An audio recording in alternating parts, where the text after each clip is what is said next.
Kaiser Radio. Covering Guyana from coast to coast. Demerara and Essequibo 99.1 FM. Berbice 99.5 FM. Kaiser Radio. COVID-19 tips sponsored by Dex Soap. 1. Practice social distancing. 2. Wear your mask when leaving the house. 3. Wash your hands regularly for 20 seconds using our Dex Soap. 4. Cover your nose and mouth with a disposable tissue or flex elbow when you cough or sneeze. Choose Dex Soap for that extra cleanliness. Dex Soap is affordable and available nationwide.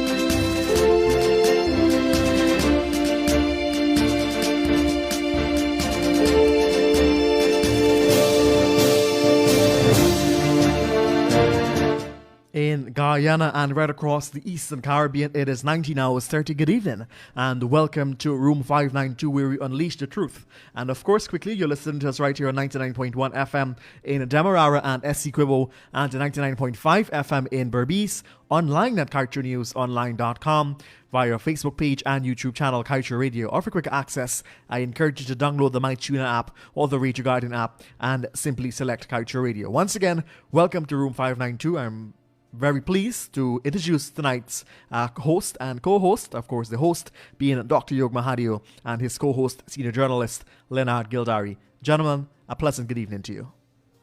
Good evening to you, Mr. Joshua Van Slytman. Good evening to you, sir, and to the entire team, to Raj, Kevin, and everybody at Kaiser Radio. Good evening, and good evening, my co-host. How are you, sir? Pretty good. I can't complain. Let me see. It's a wet night. It's but what it is. Go ahead, Yog. It is what it is. Well, thank you for that, Leonard. And ladies and gentlemen all across Guyana, the Caribbean, wherever you're joining us from, whether you're connecting to us by radio on air all the way from Pomeroon and Kanji Creek and Cariveton or Riala, wherever you're joining us from by radio, and to our brothers and sisters joining us from the Caribbean, from UK, USA, Canada, Hong Kong, Australia, New Zealand, all around the world, we welcome you to Room 592, where we unleash the truth. Ladies and gentlemen, I want to remind you all at the top of the program that these videos are always available for you to view and review again as often as you would want to. Just go to Kaiser News Facebook page and you can see it there always. Always please know that you can check us out on YouTube. We stream live on YouTube as well, and the video are always stored there. And so you could access us any which way you can. Ladies and gentlemen, please also know that Mr. Gildarie he's the host of the Elections Watch every day on Kaiser Radio YouTube Facebook page at 1:30 every weekday, as we are every weeknight in Room 592. And to let you be reminded that during the daytime program, we do take your calls and we do accept your questions and comments by WhatsApp. At the night program here, because of the intense discussions, we may not be able to take your calls all the time, but do remember you can send us your WhatsApp messages. You can send it to 6. Leonard, you do your thing there. Pardon? You do your thing. What's the WhatsApp message? Okay, it's 62222. 62222. Do not call us on that, but you could WhatsApp that.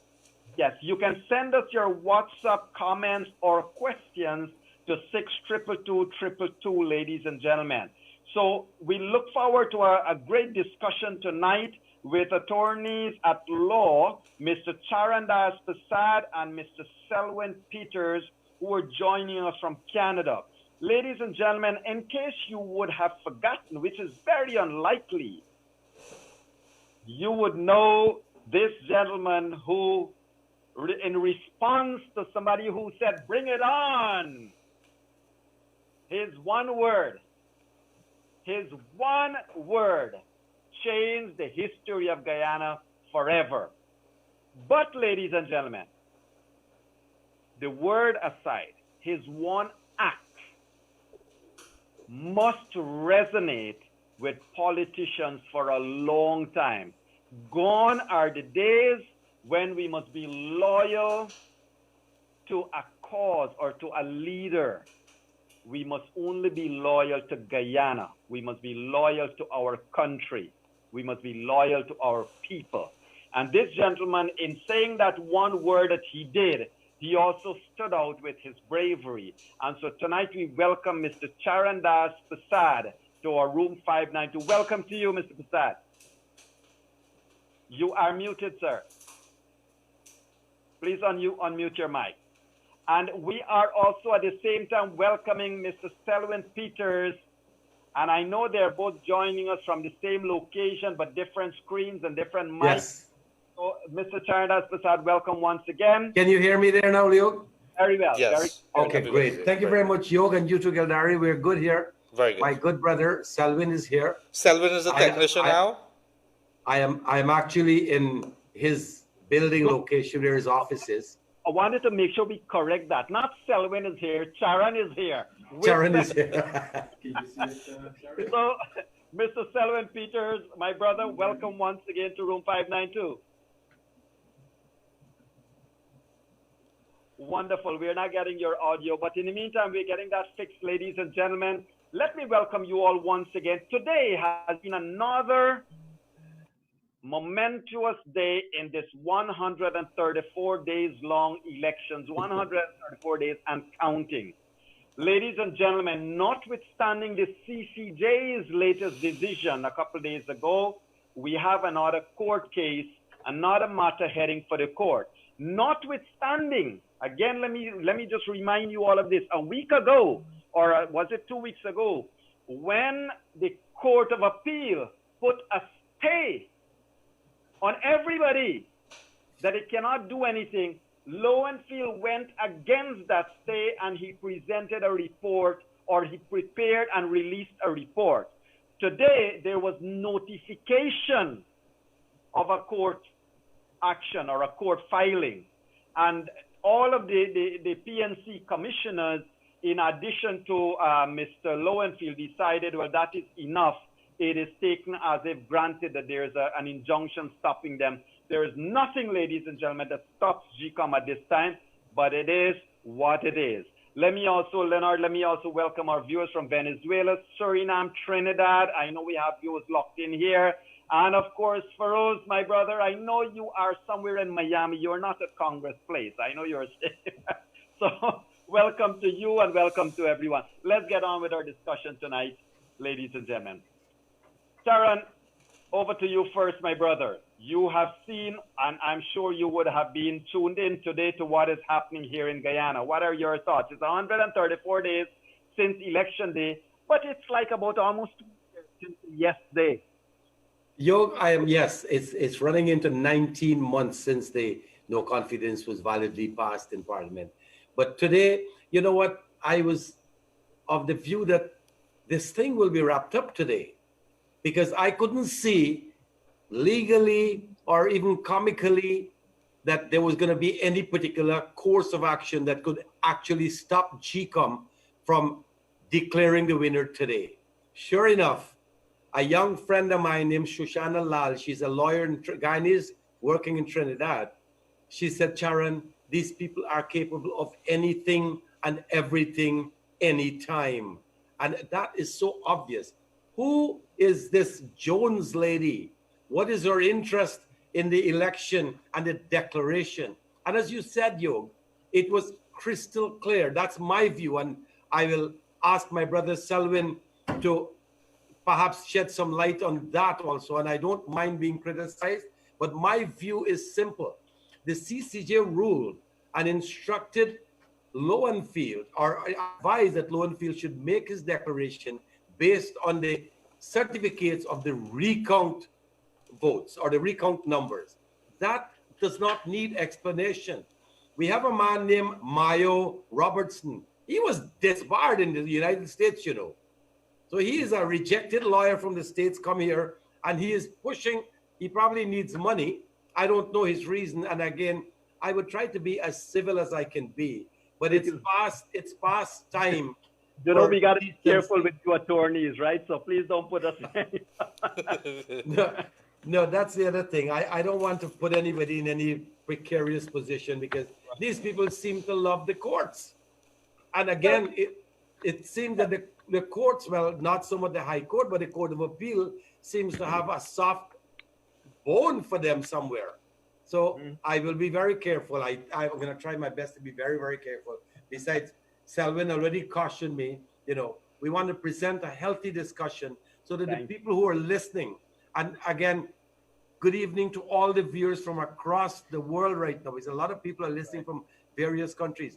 Guyana has aroused interest in young kids, and I say kids, young Canadian children who did not even though their parents from Guyana, did not even want to hear Guyana's name because it didn't mean anything to them. Now they're all questioning what is happening. So well, Sharon, we were known for Jim Jones. Any part of the world you go, Guyana, they throw Jim Jones at you. Well, now we certainly will be known for these elections, won't we? But it seems that it's only the notoriety that's bringing us into the world market, man, or the world scene.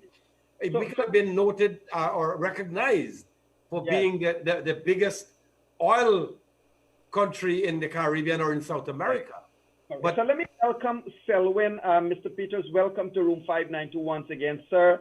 And let me ask you for your, you know, you lawyers get used to your opening statement, so I have to defer to you. Let me defer to you by saying the following.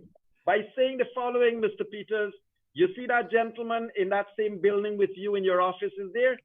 Get used to people doing like this at him, right?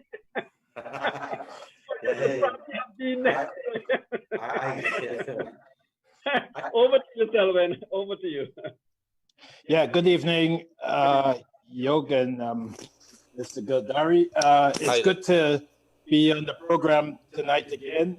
And I got to tell you, I was hoping that there would be some resolution today. But as you see, another spokes in the wheel. And so we've got a situation now where we're back in court tomorrow morning. Great. So we want to look at that. We want to look a little bit at that court matter because it is important now. And ladies and gentlemen, I want to remind you all that I did ask, as promised today, I did ask Mr. Selwyn to see whether he could come on the program, but I have to be respectful to his position. He did speak to the media today, but it was a one-off. And, you know, usually when there are matters of court, then GCOM is a party to that court matter, and Selwyn would want to respectfully not be in room 592 where he knows he would have to probably answer some of the questions we have for him. So we respect that, and we hail him and the other commissioners and say we certainly look forward to his presence tomorrow.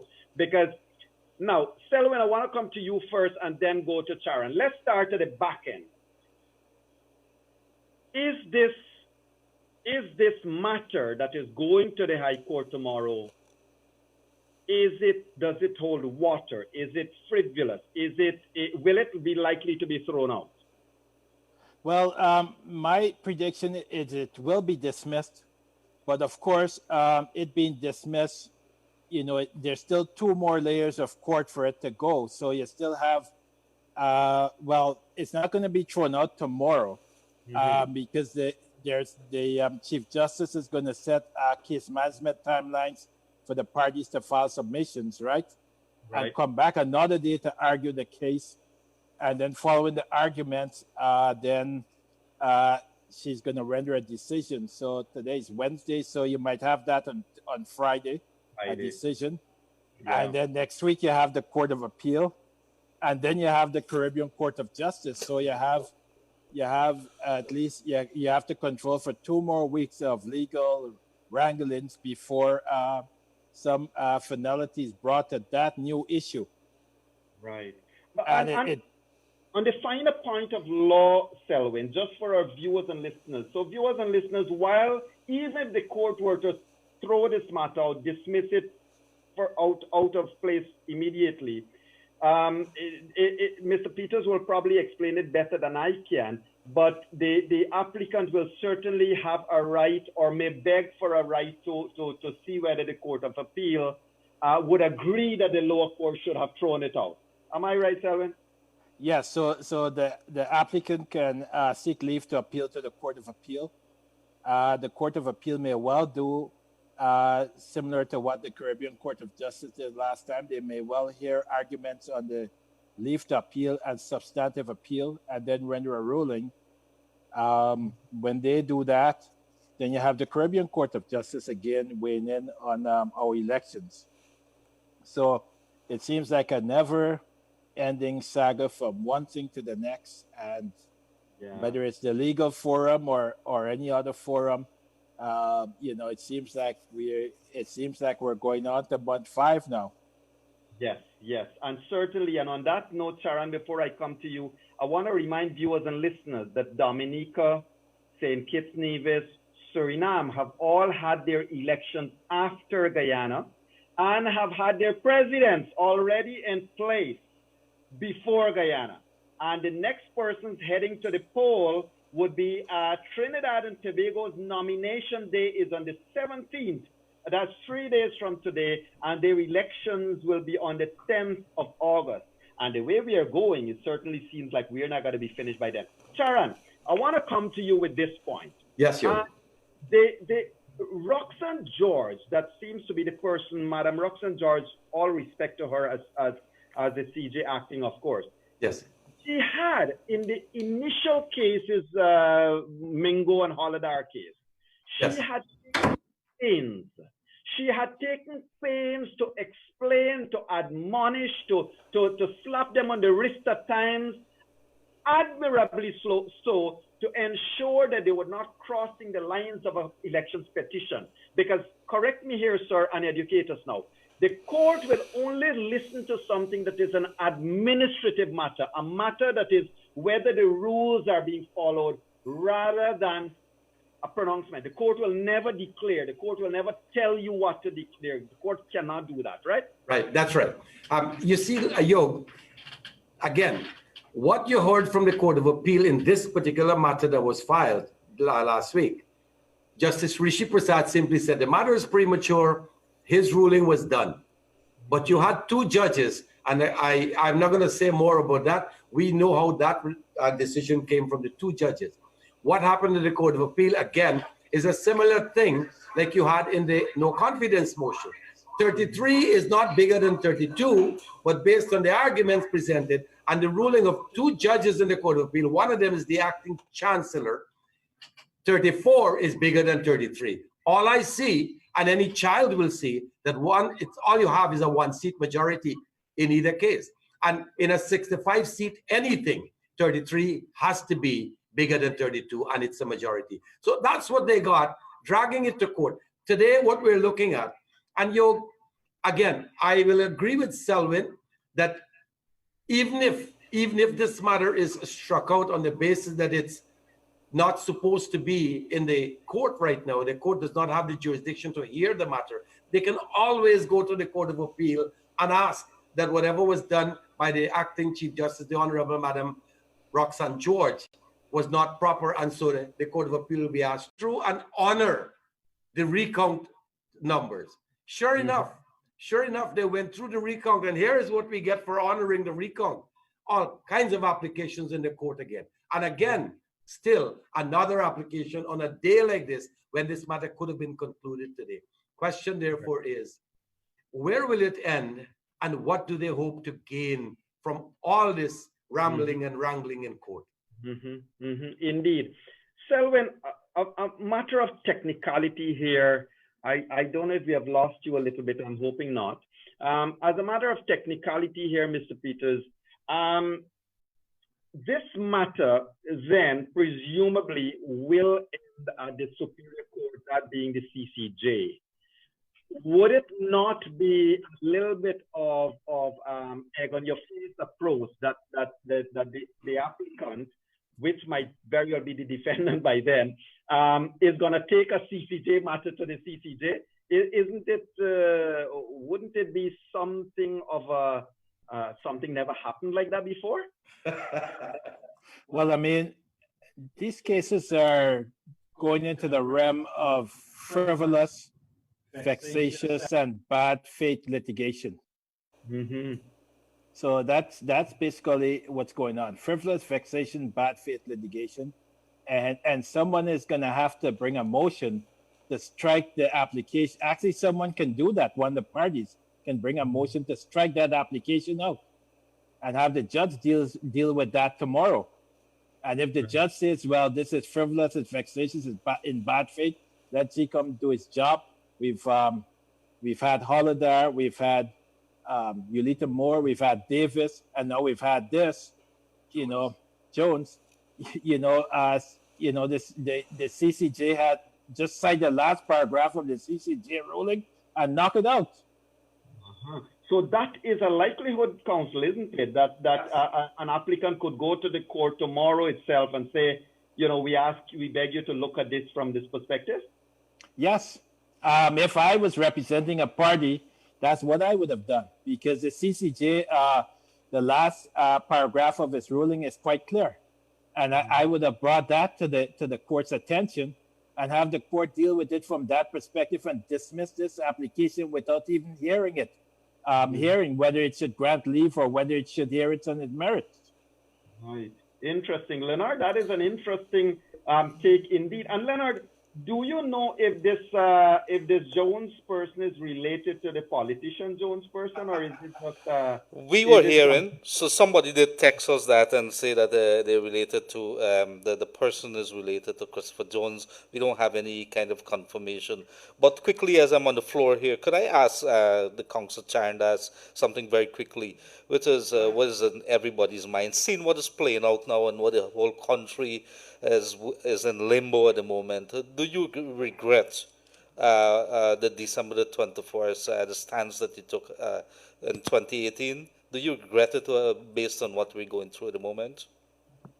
My brother, what I will say, what I saw during my 3.5 years as an MP, the people are now seeing it.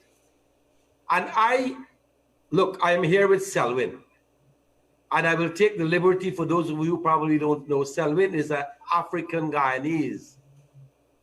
If you want to call him whatever you want to call him, I am in his office. He's also done all kinds of inquiries in Guyana.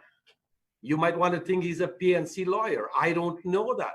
But I'm here with a man who's definitely not an East Indian. I am not a racist. I will tell anybody. As a matter of fact, Selwyn is right here. I asked him, I said, man, you should have been the chairman for GCOM. This matter would have been wrapped up a long time ago, because his views are different. I see integrity in this man. I see a no-nonsense individual. And that is my take on Selwyn Pieters.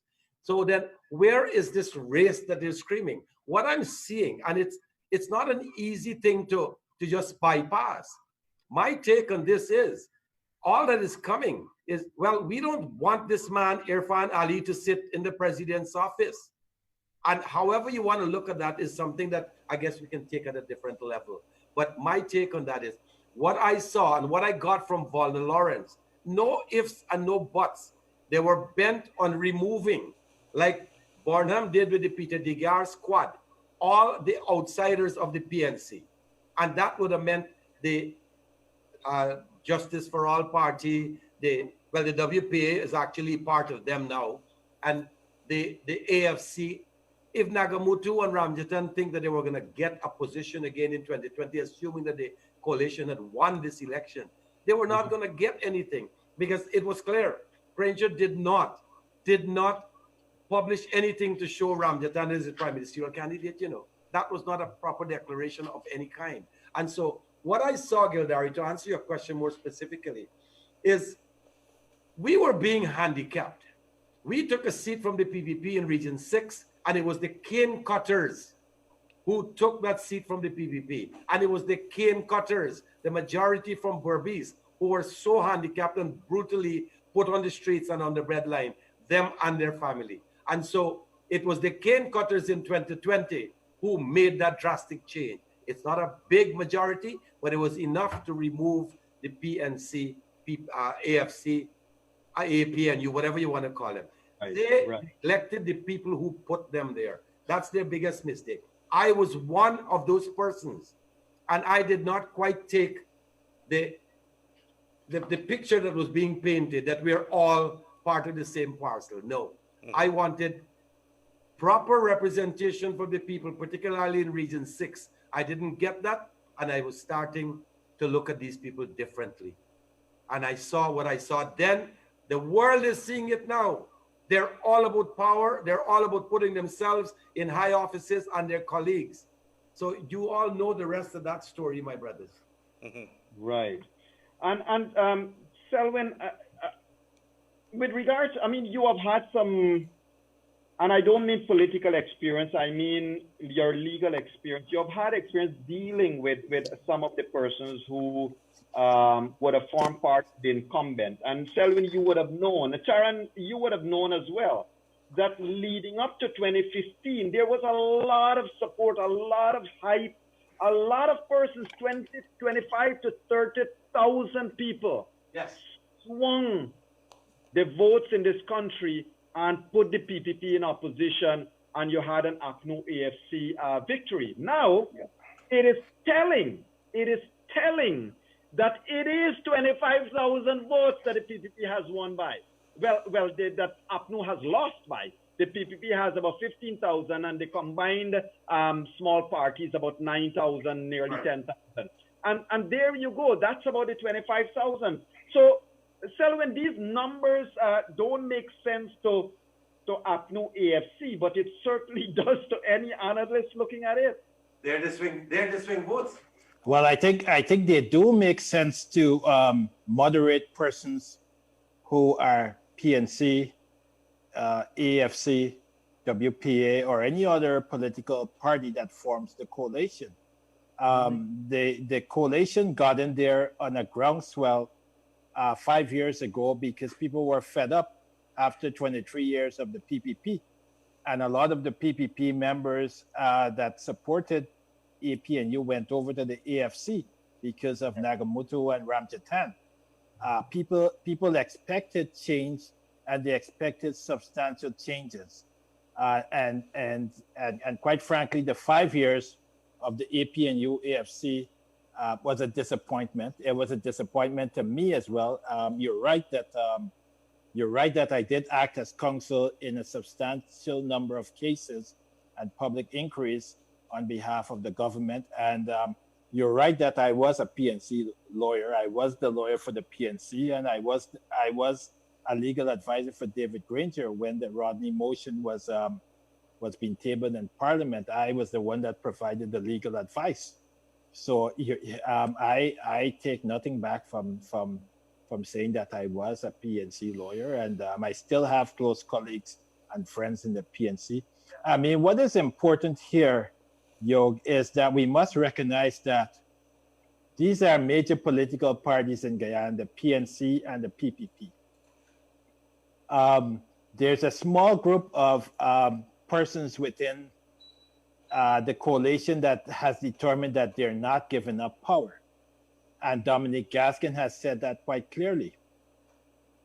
Those of us that are moderate have to keep putting pressure on them because we do not want Guyana to become an autocratic state. We do not want Guyana to be ruled by demagogues.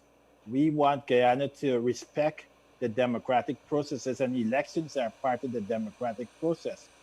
I mean, I have an affinity with Charrandass because Charrandass voted with his conscience, and I support him because he voted with his conscience. Something was not right, and we know that something wasn't right when 90,000 people didn't turn out to vote in the local government election.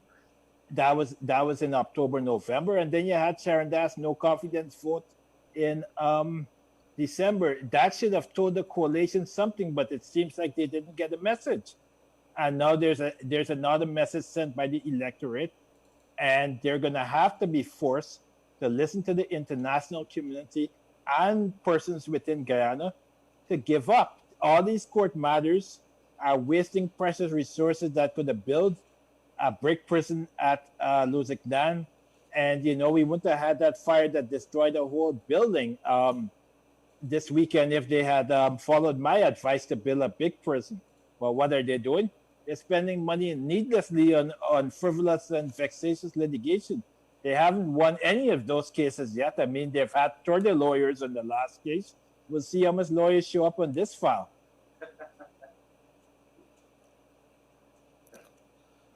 Sorry, let's put it this way. A couple of interesting twists and turns have happened. And the narrative of APNU-AFC has changed so dramatically that one wonders that it is the same people saying it, that they haven't forgotten their new script. Because at the beginning, it was Mingo and his numbers, and then they went to the thing, every vote must count, and then it went only valid. And you know, I agree, every vote must count, and it must only be valid vote. We all, the whole world agree with that, right? Now, it has gone back to the Mingo's declaration. It has gone back to the Mingo's numbers. Before we get to that point, Selwyn, I wanna take umbrage at both of you two gentlemen for something, and especially Mr. Charrandass Persaud. Charan, you have been part of the AFC. Yes. And the AFC joined with the WPA, and you killed Walter Rodney once again after all the work Selwyn and his team would have done in the Commission of Inquiry. Why? Why? Well, the debate was in Parliament, you know. And as we sat in the back bench, Nagamutu was one of the persons who spoke on behalf of the government against, and this is what bothered me again, one of the many things that caused me to literally, I could have lost all the hair in my head, man. But one of the things that he did, he was the man, when he was a PPP member, who fought vehemently against the PNC and accused them of killing Walter Rodney. And yet in Parliament, this man defended the PNC. And up to today, he has not come out to say, well, you know, I was wrong, or we're still conscious that the death of Walter Rodney was no accident and it was orchestrated by the PNC or whoever. He defended that because all he wanted to do was secure his position. And again, Yog, you see, these are some of the things, when you look at people who can stand up and tell you that, you know, that pen that you're writing with, it's made out of plastic, and you know that it's a paper made, or it's one of these cross pen that's made out of some kind of metal, not plastic. They want to convince you that your hand is not soft when you know that it's soft. All these are things that these chaps do because all we were told, look, when it comes to the vote, you will vote when we vote. Nagamutu. So again, I sat in the back seat. Well, we are calling them backbencher parliamentarians. Myself, I published a picture of three of us, Odwin Rutherford, Rajkumar, Charrandass, and the other one for the backbench on the AFC side was Michael Carrington. We were yes men. Yog, I had no say. I couldn't say a word about anything. The juvenile justice bill that says if you're 14 and under, you are not going to be criminally liable. We have passed that bill. And when you ask that the bill goes to a select committee, which is some opposition members and some government members sit down to thrash it out and see how you can adjust it, maybe make it 12. England, it's 10. Trinidad, it's 12. Why do we have to go to 14? Some 14-year-old in Guyana got children of their own. And yet you're going to say they will not be criminally liable. So, but I had no say. I just had to vote yes, the bill must pass, and so the bill was passed. That was all that I did in Parliament. Yes. And so the people in Berbice, anybody see me, man, what do you do in Parliament? I said, I sit down there, I collect $260,000 a month, and I speak for 45 minutes every year. That's when 35 minutes every year. That's when the budget debate is tabled, and you get to speak. That is a very sad recount of what eventually happens to all the passion and zeal of young and new politicians, in your case, gets onto the scene. Selwyn, any comments on that? Because you would have sweated, my brother, I mean that positively, to ensure that everything with regards to Walter Rodney and the inquiry and so forth would have ended up seeing something that can be part of Guyana's history. I mean, the Walter Rodney inquiry was an interesting inquiry because it had the potential to break the coalition up. And so, you know, our work on the Walter Rodney Commission, particularly my work, was fundamental in terms of keeping the coalition together. And everyone knows that, because I mean, Basil Williams was the other lawyer on the commission for the PNC side, and his posture towards Takuma Ogonse and the rest of them wasn't really nice. And so it took somebody like me to sort of be the middle person between the PNC and the PPP, really, during an electoral season, 2014, 2015, to sort of keep that coalition together. Otherwise, they would have disintegrated. But I mean, the thing about the Walter Rodney Commission of Inquiry is that, you know, Walter Rodney is a patriot in the same way that Charrandass Persaud is for his no confidence vote. And, you know, I agree that the sort of posture that certain people within the WPA has taken certainly would make Walter Rodney cringe, because quite frankly, you know, you saw what happened yesterday outside the office of the president. It was quite telling, those people laying down in front of the presidential vehicle and carrying on. President Granger should act more like a statesman. President Granger should really, you know, do exactly what he called for in 2015. We knew what the numbers were in 2015. We knew that the APNU EFC won in 2015. Similarly, we know that in 2020, the PPPC has won the elections.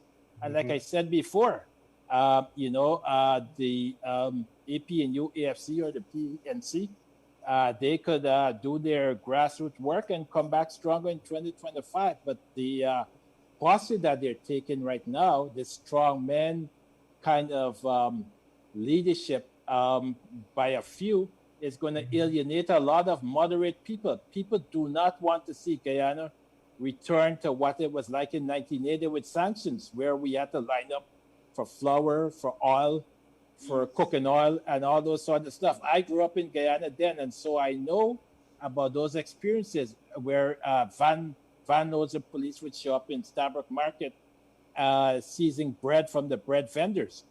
All those things are going to happen with sanctions. Again, we're gonna be like Venezuela or worse. And so, your question was tailored to Walter Rodney. These are the things that Walter Rodney railed against in 1980, and it seems like we're heading back to the period between 1980 and 1985.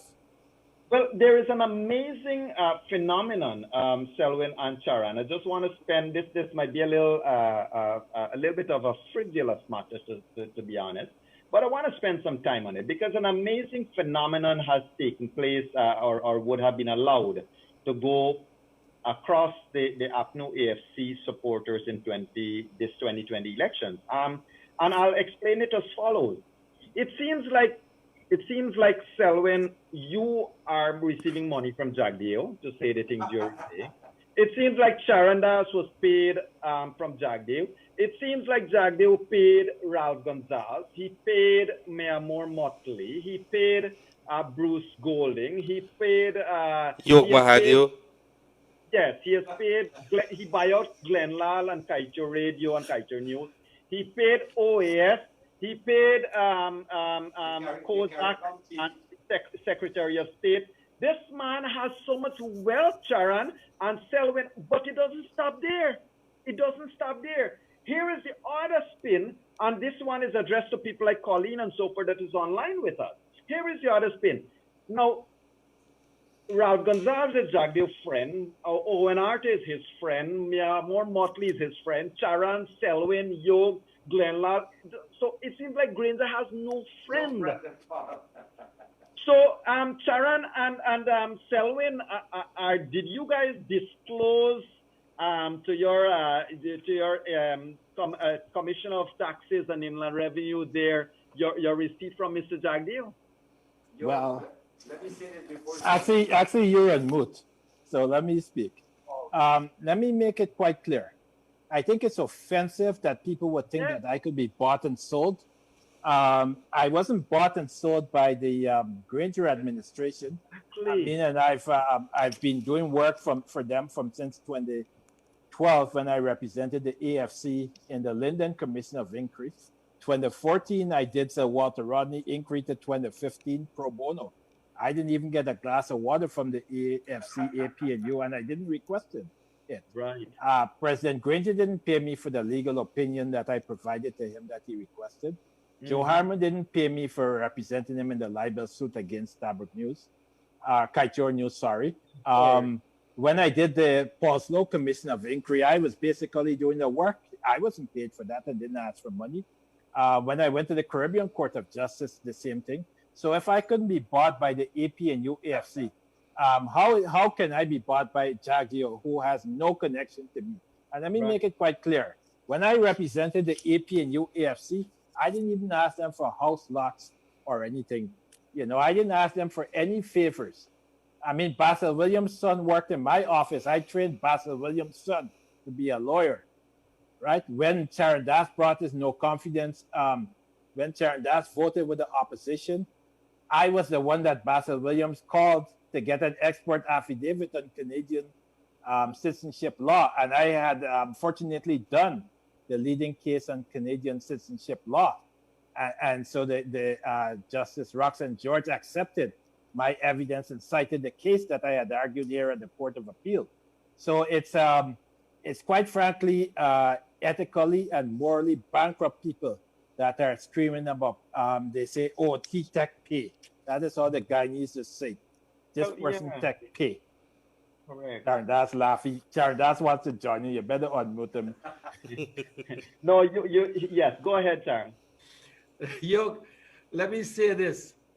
I have some friends in Orlando, a couple of buddies here. I'm not going to be naming anybody, but you know what? I am like a little god to them.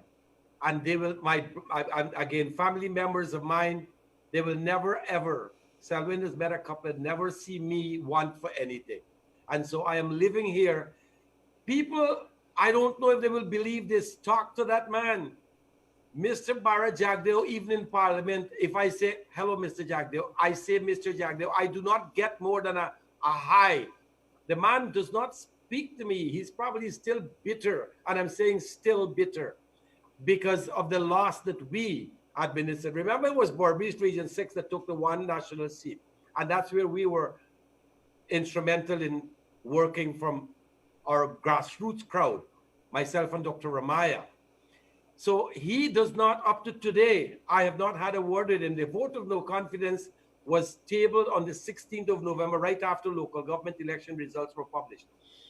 It was debated on the 21st and voted on the 21st. From the 3rd of December to the 14th of December, we had budget debate. We couldn't leave the country to go anywhere. We could not. We were stuck in Georgetown from 10 in the morning to 11, 12 at night, 5 days a week for the budget debate. We approved $300.7 billion for the 2019 budget. And right after that, it was the no confidence motion. That man named Bara Jagdeo, Dr. Bara Jagdeo, does not speak to me. I have a good relationship, I'll say, with Irfan Ali, Dr. Irfan Ali, now the presidential candidate, because through being with the Public Accounts Committee, which he was the chairman of, we had an interaction on several things. And so, again, where is the money? You know, there's a movie with this Gooding Jr. guy. He said, show me the money. I would love to see the 3 million Trinidad money that I got and the 2 million US and whatever else, man. I need that now. Yes, indeed. So let's come right back to this case, Selwyn and Charan. Yes. The likelihood here is that the applicant is requesting the court to so instruct that according to 177, the chairman can only be deaf and dumb to anything else, accept this report and declare with it. It goes with what Trotman would have said a day before, that right or wrong, all she must do is declare. Selwyn. Well, I mean, the chairman of GCOM has to stay true to the Constitution and stay true to Order 60. A recount was ordered because of the conduct of Mingo and others on March 4th. That recount was upheld by all levels of court, and the results, the valid results, were in a report that Mingo submitted, not Mingo, Lowenfield submitted, as well as the CARICOM observer team submitted. Those are the numbers that the retired Court of Appeal Justice and others, the 6 others at GCOM, has to rely upon to make their declaration. I mean, Right. I mean, the Constitution says what it means and means what it says, to quote the CCJ. So they don't need, I'm sure the court don't need to interpret what Justice Claudia Singh's and her team of 6 other commissioners' mandate, role, and responsibilities are. She's given clear directions to Lowenfield, and the clear directions are to comply with the law and the order as it is. Mm-hmm.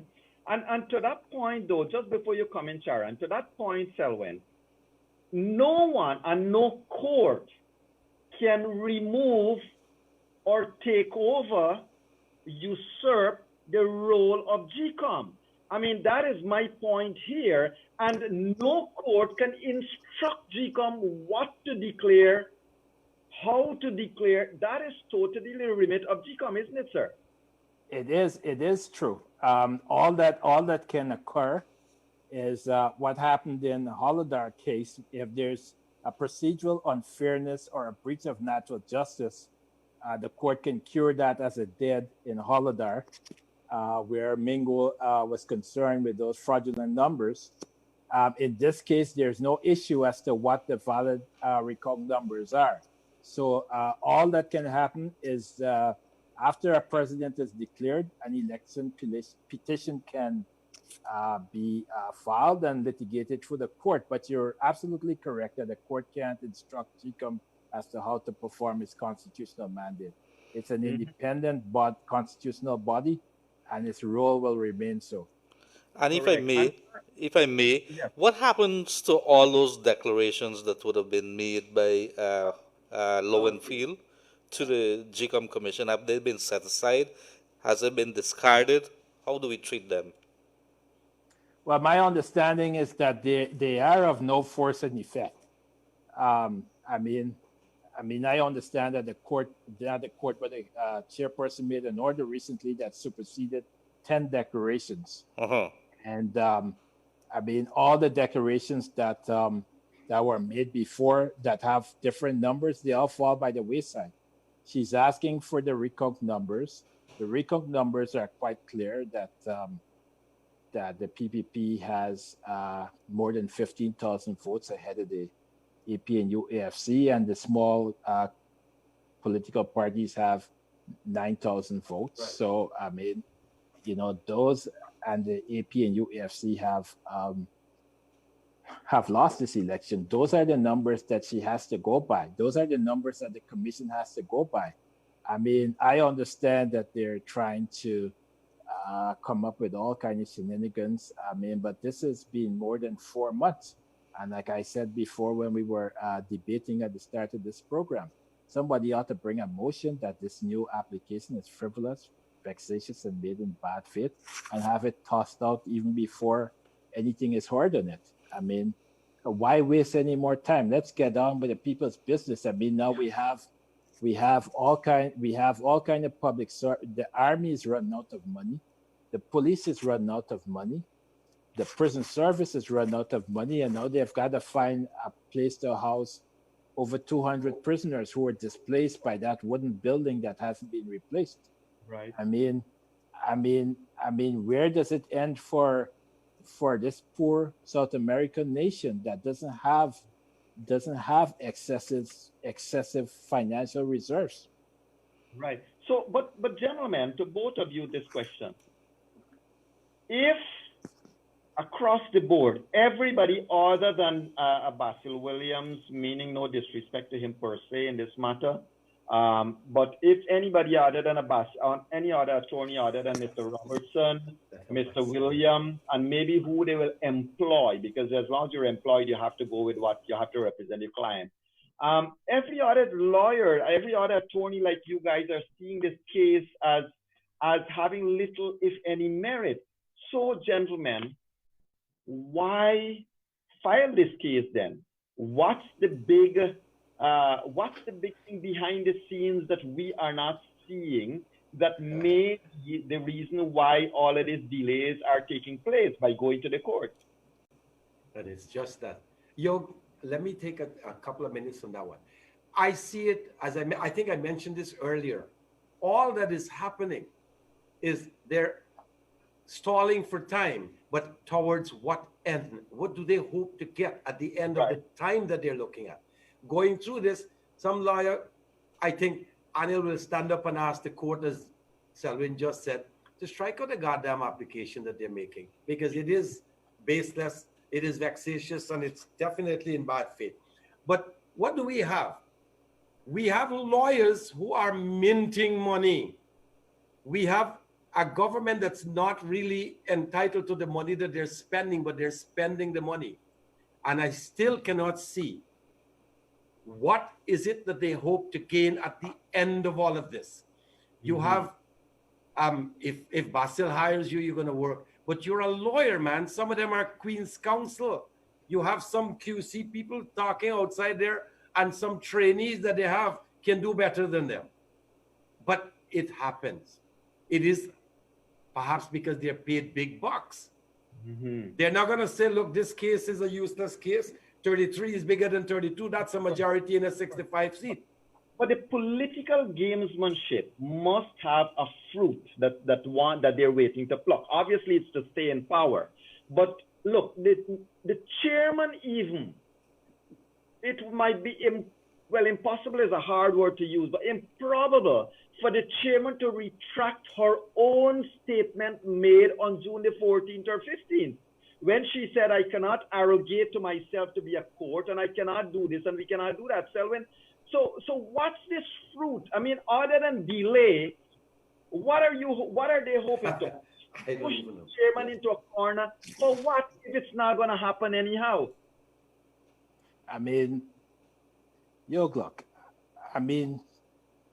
Dominic Gaskin has said it as it is, and it's true. I quote Dominic Gaskin because I can't quote anyone else. I can't quote any internal sources. I can quote what's in the public domain. There's the plan to stay in power by any cost and not to give up office. And that's why I keep trotting out what Dominic Gaskin says, because I can't quote anything internally. So, let me push back at you on that. So Peter Wickham, well-known Caribbean personality and political scientist, and of course a political consultant across the Caribbean, he had joined us last night in room 592 all the way from France, and he said the following: how can President Granger hope to represent Guyana at the UN or at CARICOM or the Commonwealth, knowing that these people here called you out and they're saying that you are an illegal government? How then staying in power, what does it give you? Well, I mean, we've had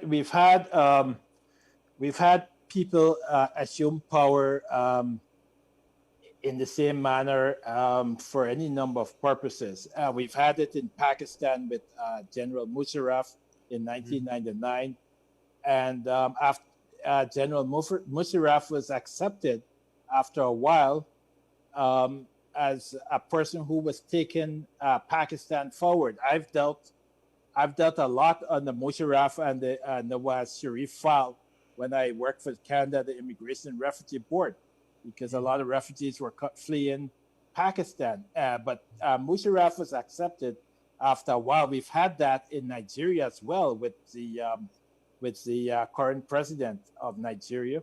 We've had it in any number of countries where people have have either clung to power or taking over power, whether it's a bloodless coup or a bloody coup.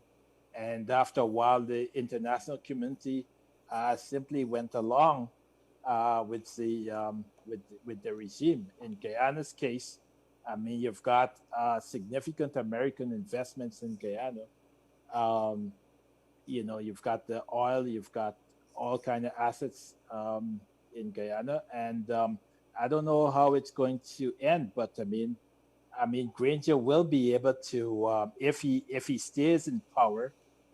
It doesn't seem like he's traveling, but he will send his emissaries and his envoys to those meetings.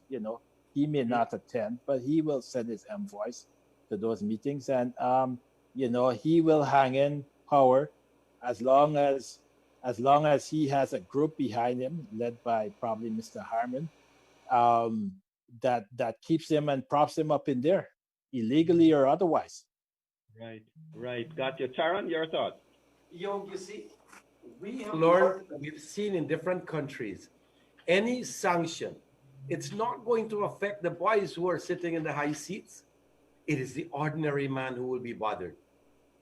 They cannot get, because remember during the PNC years prior to 1980, when we had to line up for food, basic food stuff.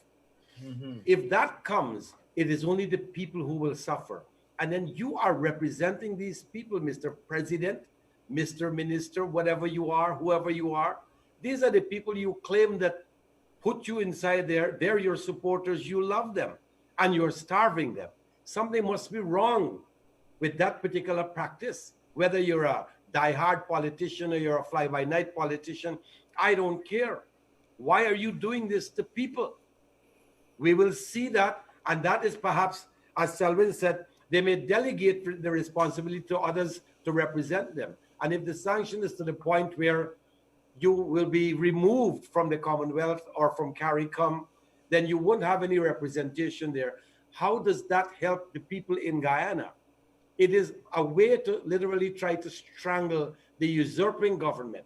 But will it have its effect? And if it does, how long will it take? And then what happens during that particular time? It's a sad state.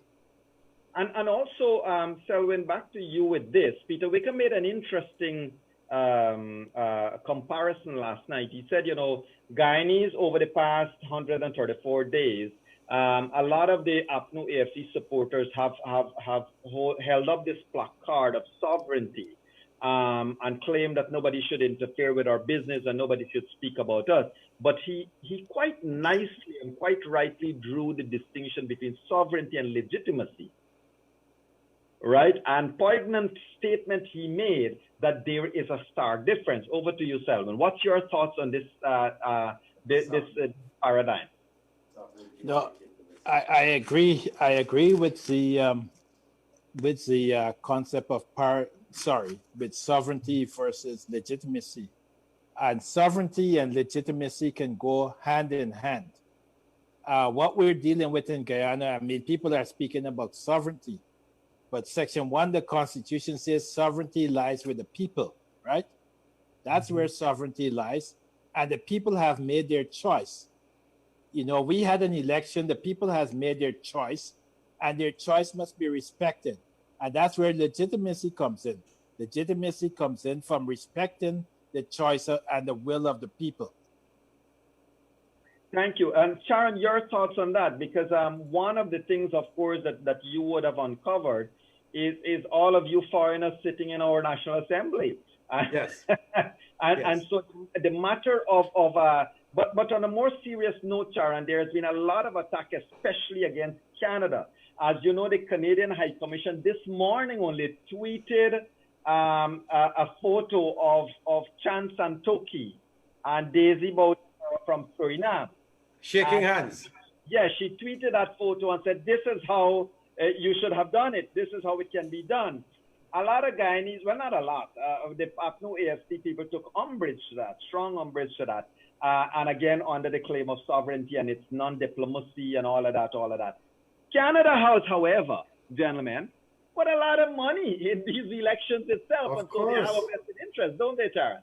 Yeah, of course. And you see, again, Yog, I was listening to a preacher from, I think he was an African preacher. I'm not sure exactly what country, but he spoke of Sudan, he spoke of Zimbabwe and all these African states. One of the problems you have when you saw about to say, if that's a correct pronunciation, shaking Santoki's hand, handing over power, conceding, look, you've won the election, congratulations. Will Granger do that in this case with Irfan? If, well, all the rulings have been that the PPP has won the election. Why is it he doesn't want to do that? It is something that seems to be pushing, and I'm saying pushing, people into this crazy thing that they call power. They have not earned it, but they're hustling to acquire power so that they can continue to control the masses. And if you look at it, again, I might sound like a racist here. This man mentioned African states. African successors are not congratulated by their predecessor at all. He can't recall anyone, and I don't know of anyone. Mind you, I haven't seen much, but do you have that happening where they will congratulate you? Why is it I'm not happy that you have won? Let us look to see where we're at fault. And Nigel Hughes, the man who introduced the new maths, he said that the APNU AFC lost the election because they neglected the person. There was no coming back to say thank you. David Granger held in 5 years 3 public press conferences. What kind of man is that who stays aloof, stays apart from the people? These are the people who will kiss your feet. And as we say in Hinduism, will bow to you because they worship you. And you are trying your best to stay so far from them. That is by itself a slap in the face of your supporters. And so, right. Yog, I don't know that it will ever happen in this particular setting that we have, because they will have to be removed at some point in time, and they will still be bitter. The man is pushing the people, inciting the people, and he knows. He is conscious.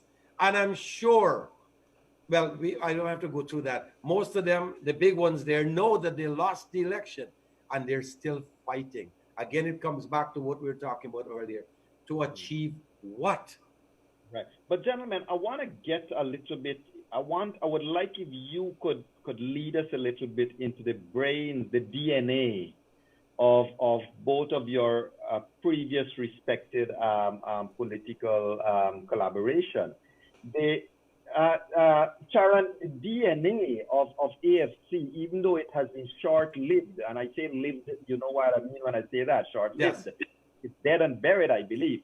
But the DNA, twofold. One is that the AFC was basically built on the backs of bitter people who couldn't get along with PNC or couldn't get along with Jagdeo. And there were a few guys in the middle that were really passionate maybe about the country, passionate about the role that they could play in this country and stuff like that. But that DNA that disintegrated into nothingness, what mindset and what could have pulled this back? And Selwyn, same to you. The PNC, after being in exile for 23 years, has finally gotten another chance at power. And I really mean PNC. Forget everybody else. We know right. Who the players are. Why throw it all away? Because now, who would be voting for them in the future? I don't know. Charan, you first. All right. Let me say this, Yog. Again, I mentioned that Nagamutu was supposed to be. He wanted to be. He thought he was going to be. He even said that the late Dr. Chetty Jagan gave the leadership to him. But Janet Jagan passed it on to Jagdeo. His hatred, this man hates Jagdeo. And I'm saying hates. It's not a past tense thing. He hates Jagdeo to the point of wanting to, if he had a chance, to crush that man. And that has not changed. So his fight was not so much to get into position, even if he's prime minister. He wanted this power that he could have gotten or should have gotten while he was with the PPP and didn't get. He wanted to show Jagdeo, well, you got that, I will get this. And so Nagamutu, even though he was second, he was prime minister. should be second to Granger. He was second to Joe Harman. As a prime minister in charge of parliament, he had no say. He had no say unless it's approved by Joe Harman. A typical case, Cheryl Duncan, this comedian who was all over the place screaming, was fired. Nagamutu said, reinstate Cheryl Duncan. He had an issue with Geeta Chandan, who was in charge of the Chronicle board. Cheryl Duncan was not rehired. You know why? Joe Harman said Cheryl Duncan remains fired. Nagamutu is the prime minister and had no say in something as simple as that. So that is, again, one of the things that caused the downfall of the AFC. Everybody was hustling for individual self-promotion, self-elevation, nothing for the people. And that was so clear. I don't know who wants to tell me differently, but I saw it then, and you're seeing now. If at all, Nagamutu had the interest of the people at heart, all they had to do, himself and the AFC, is stand up and say, look, we saw the SOPs, we lost the election, the coalition is no more, and work towards rebuilding what you had. The Canadian chapter has one person only who is still saying, yes, I'll support Nagamutu. I don't know why. One. All the other boys and girls have moved away from the AFC. But Sharon, undeniably, there are other people in the AFC. Why this self-destruct? Why throw away everything that they all, let us just leave you out of the picture. What is it in these men and women that would have thrown away everything that they worked hard up to 2011, 2012, 2013, 2015 for? They have now sacrificed it. I don't know if you want to call it sacrifice. They did not think they were going to lose the election. They did not see that they were going to lose the election. But sir, yes. I agree with you. My point is now they at least know. The point I'm making is that all the wise men on all their wise horses and all the wise men cannot put this Humpty Dumpty back together again, no matter what they do.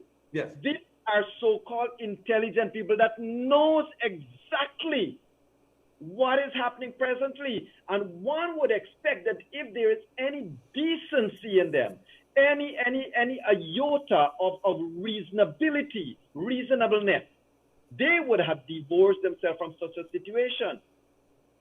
Well, what do we see? We only have one person. Boys like Bonnie Rajkumar or Bernard Rajkumar and Odwin Rutherford, we talked about what is going on. We did not work for local government election. Bonnie Rajkumar now replaced Dominic Gaskin as Minister of Business. He's still receiving salary, but that's another side.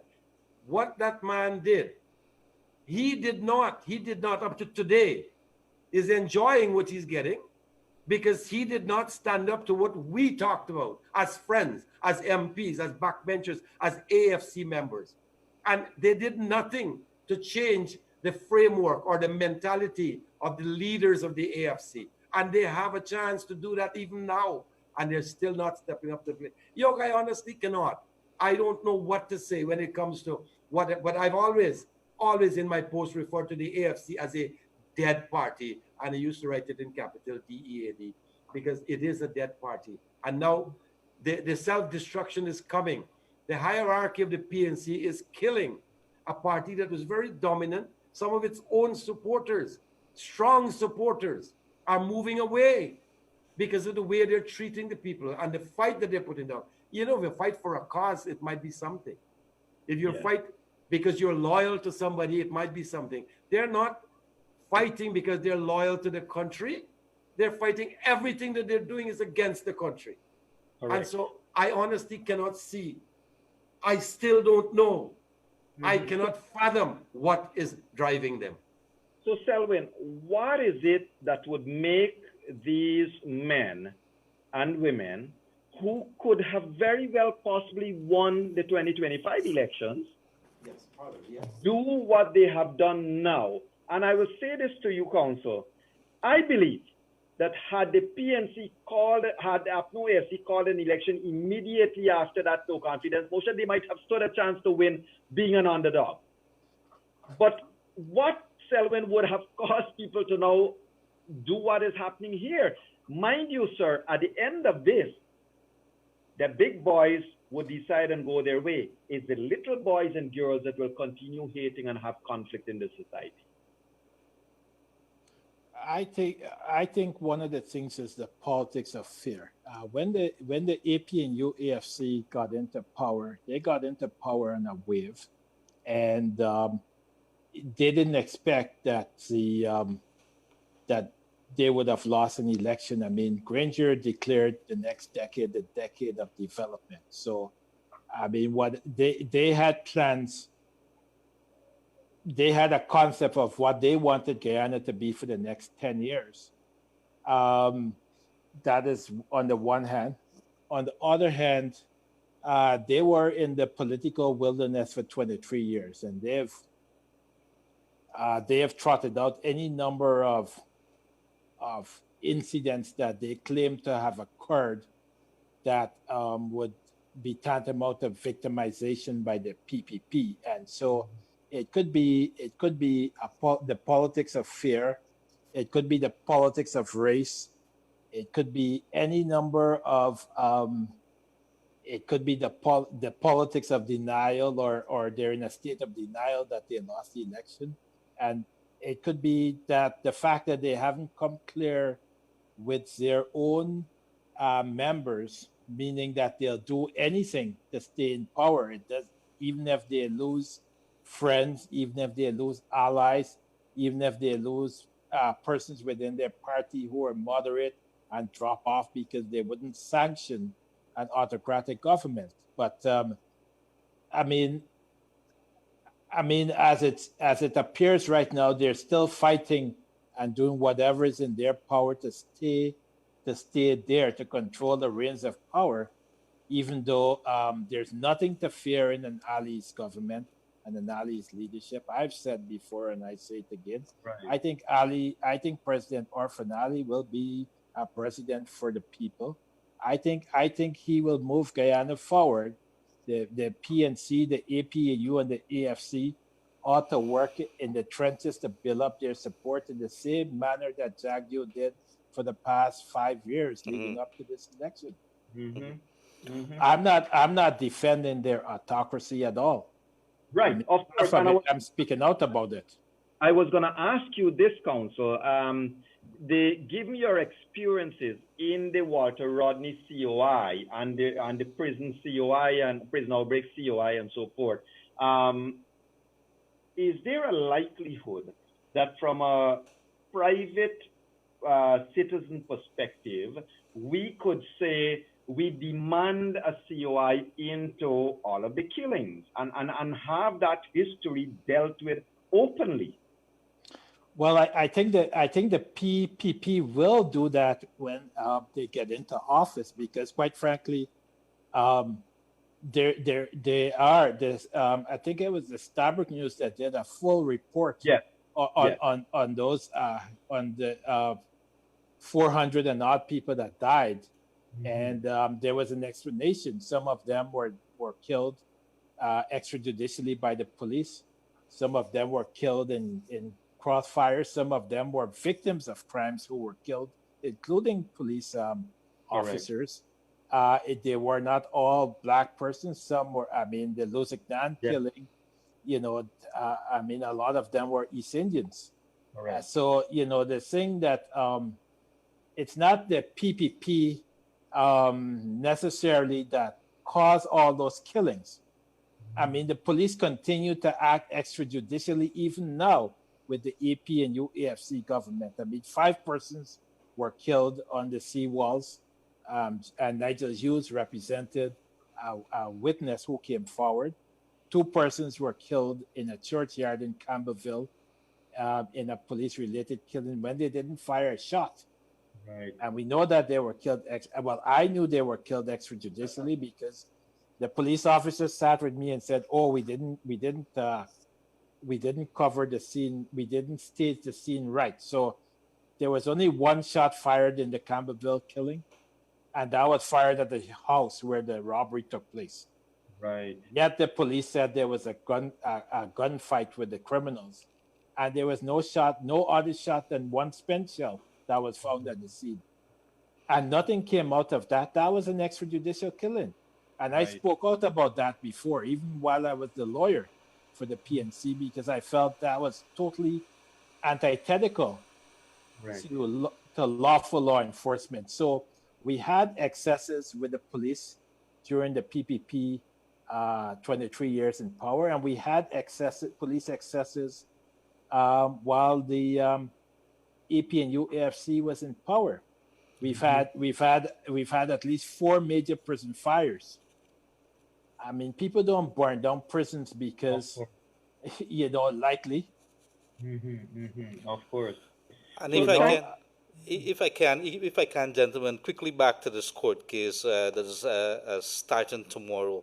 Let's assume, using Counsel Selwyn argument or feelings, that maybe this could end up at the CCJ.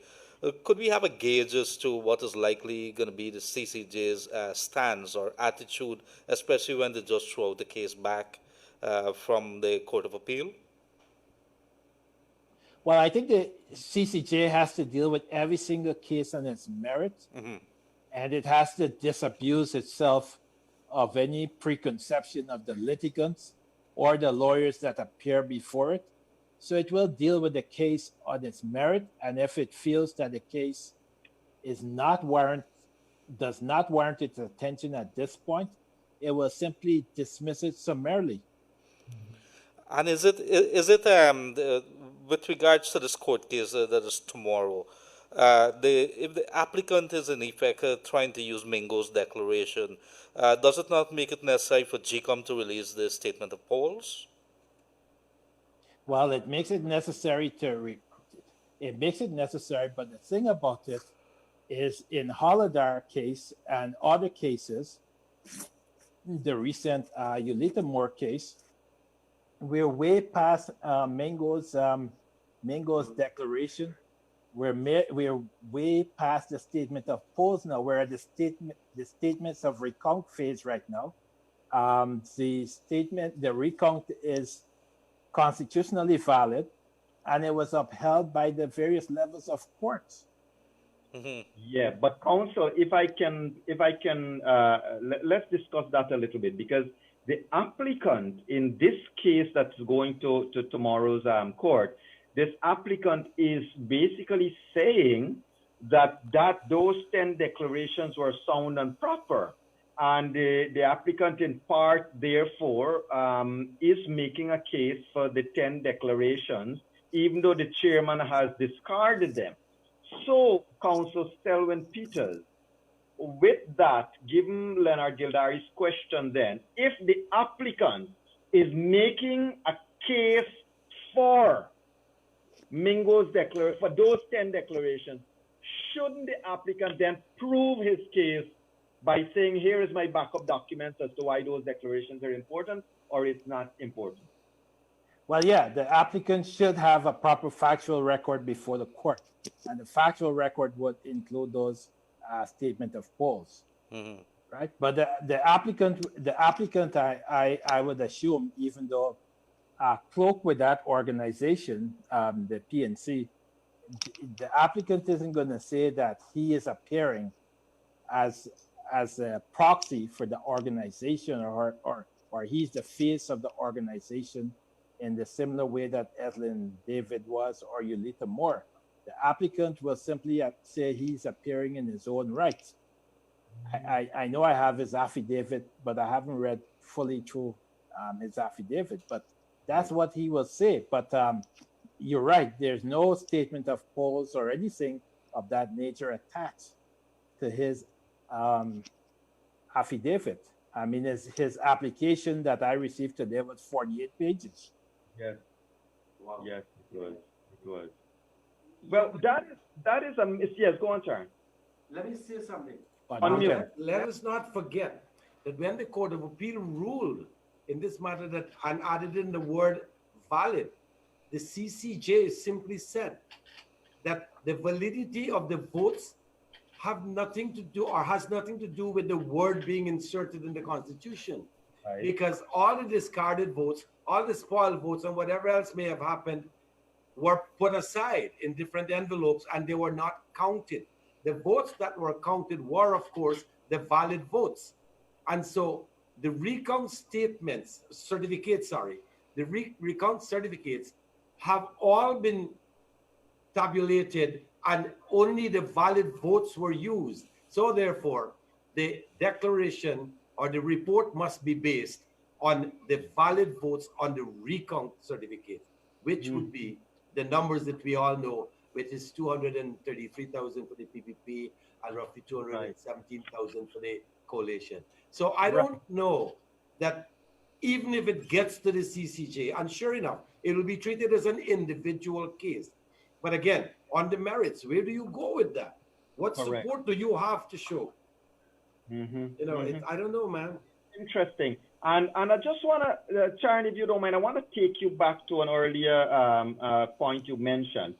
But before I do that, viewers and listeners, I just wish to share this piece of news that the Prime Minister Roosevelt Skerrit of Dominica has made a statement calling for an end to the political crisis, the political situation in Guyana. So, Mr. Skerrit, sir, I know you may not be listening to this broadcast, but surely somebody will tell you, please watch out, sir.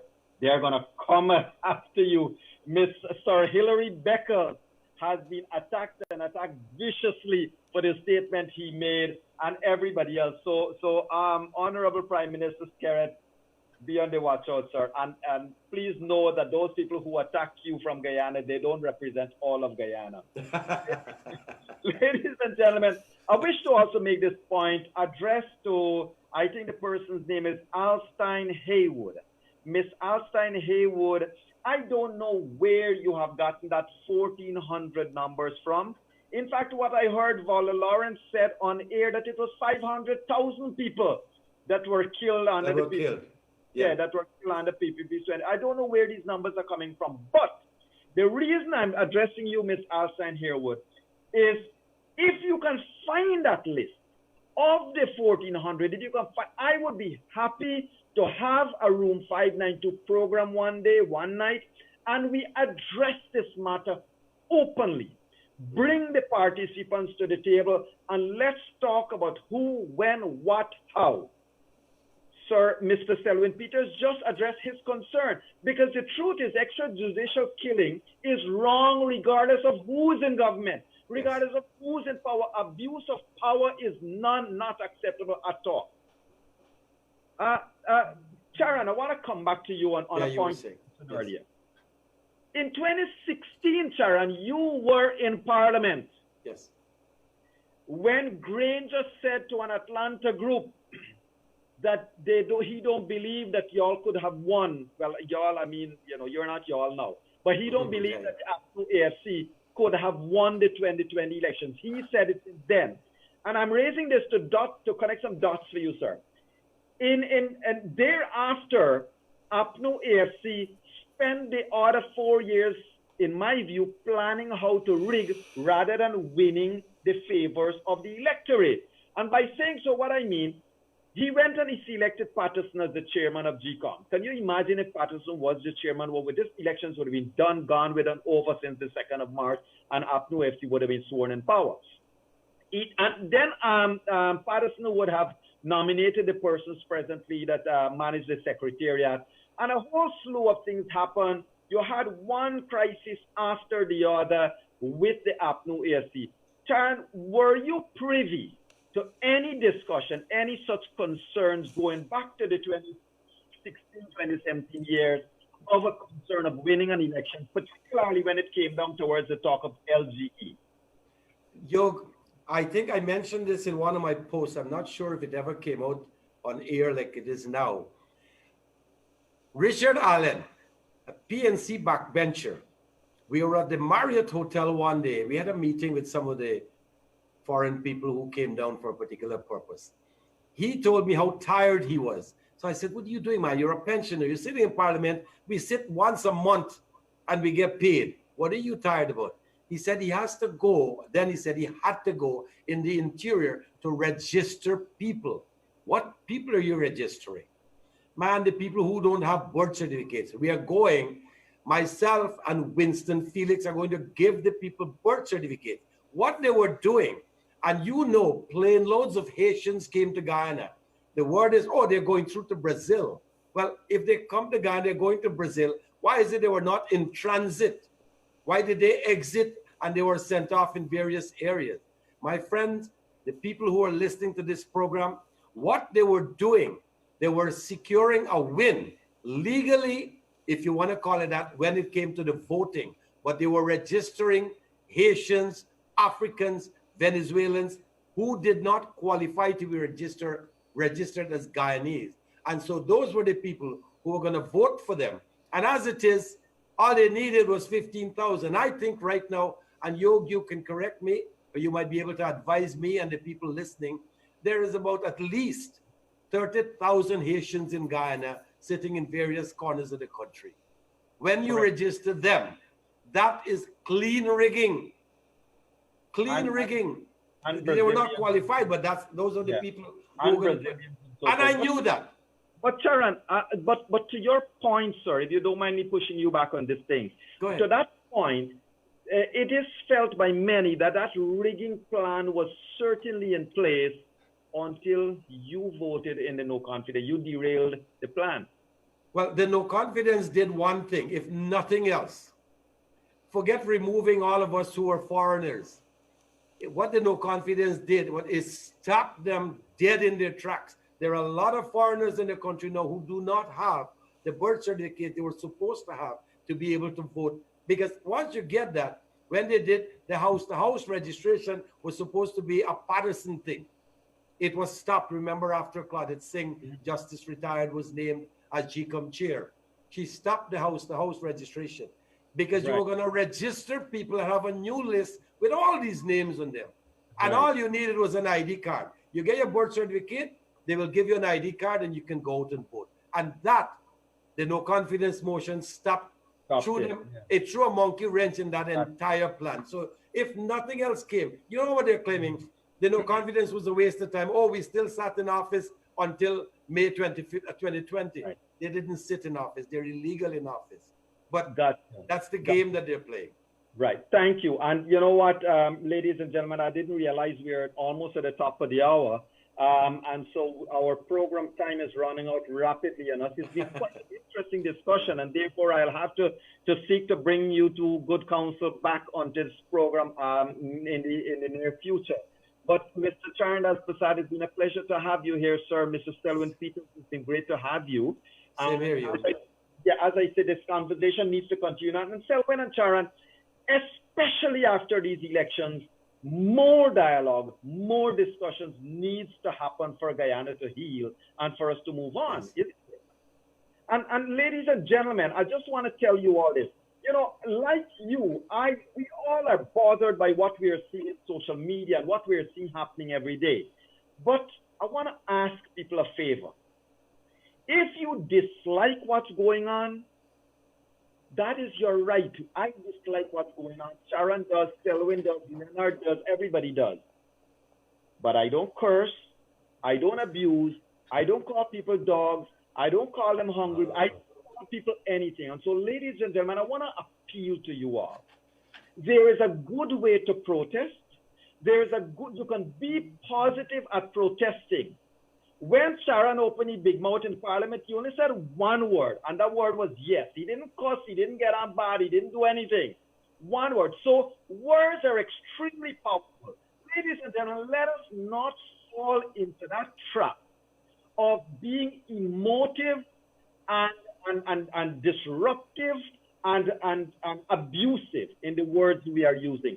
Let us please remember that the people you are cursing are still Guyanese at the end of the day. And so as we wrap up our program, ladies and gentlemen, let me thank you for joining us in room 592. I do not want to be owing Josh or Kevin even a minute of their time. And we're going to be wrapping up on time as I ask you on behalf of Mr. Leonard Gildarie to remember to tune in to us tomorrow at 1:30. As we will be listening and we'll be bringing you live feed from the court as soon as that is available of whatever is happening there. Mind you, ladies and gentlemen, and yes, Charan, I know Andre, he is using colorful language as well. Mind you, ladies and gentlemen, to stay safe is all on you. So stay safe And remember to do a prayer for this beautiful country of ours. God bless you. God bless Guyana. Do have a great night. Bye-bye now. Thank you. Thank you.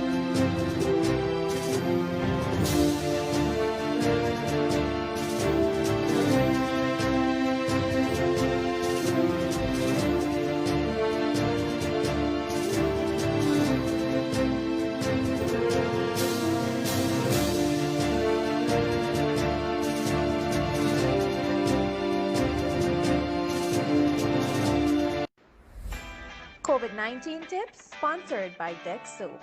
1. Practice social distancing. 2. Wear your mask when leaving the house. 3. Wash your hands regularly for 20 seconds using our Dex Soap. 4. Cover your nose and mouth with a disposable tissue or flex elbow when you cough or sneeze. Choose Dex Soap for that extra cleanliness. Dex Soap is affordable and available nationwide.